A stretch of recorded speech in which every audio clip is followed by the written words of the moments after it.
Hello everyone, welcome to Sanmargaha classes. Let us see question number 4 of chapter Light. The angle between the normal and incident ray is the angle of. ಹಾಗಿದ್ರೆ normal ಮತ್ತೆ incident ರೇ ನಡುವಿನ angle ಏನಿದೆ ಅದನ್ನ ಏನಂತ ಕರೀತಾರೆ ಅಂತ ಹೇಳ್ತಿದ್ದಾರೆ.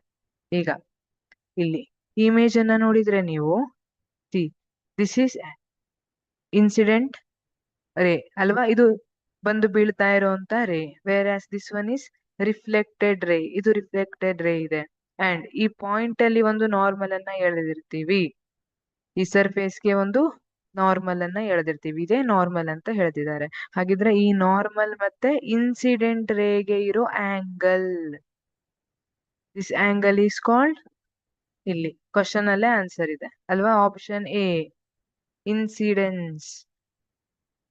ಅಂತ ಇಂಡಿಕೇಟ್ ಮಾಡಿರ್ತೀವಿ, it is incidence angle. Option B reflection. No, this is wrong. Reflection angle ಯಾವುದು? ಇದು R, reflection angle. Option C deviation. No, this is also wrong. If you consider prism, ನೀವು ಪ್ರಿಸಮ್ ಅನ್ನ ಕನ್ಸಿಡರ್ ಮಾಡಿದ್ರೆ ಅವಾಗ ಈಗ ಹಿಂಗ್ ಹೋಗ್ತಾ ಇರೋ ಲೈಟು ಈ ತರ ಹೋಗ್ಬೇಕಿತ್ತು, ಆದ್ರೆ ಹೀಗ್ ಹೋಗೋದಿಲ್ಲ, ಇಟ್ ಬೆಂಡ್ಸ್ ಅಲ್ವಾ, ಬೆಂಡ್ ಆಗಿ ಈ ತರ ಟ್ರಾವೆಲ್ ಆಗತ್ತೆ. ಈಗ ಇಲ್ಲಿ ರಿಫ್ರಾಕ್ಟ್ ಆಗಿ ಹೊರಗೆ ಬಂದಿರೋ ರೇ ಮತ್ತೆ ಇನ್ಸಿಡೆಂಟ್ ರೇ ಏನಿದೆ ಅಲ್ಲ, ಅವೆರಡರ ನಡುವಿನ ಆಂಗಲ್, ಇದನ್ನ ಹಿಂದ್ಗಡೆ ಎಕ್ಸ್ಟೆಂಡ್ ಮಾಡ್ತಾರೆ, ಇದನ್ನ ಈ ತರ ಮುಂದ್ಗಡೆ ಎಕ್ಸ್ಟೆಂಡ್ ಮಾಡಿ ಇವೆರಡರ ನಡುವಿನ ಆಂಗಲ್ ಏನಿದೆ ಅದನ್ನ ಆಂಗಲ್ ಆಫ್ ಡಿವಿಯೇಷನ್ ಅಂತ ಹೇಳಿರ್ತಾರೆ. That is also wrong. Option D refraction. Refraction ಅಂದ್ರೆ ಏನು? ಇಲ್ಲಿ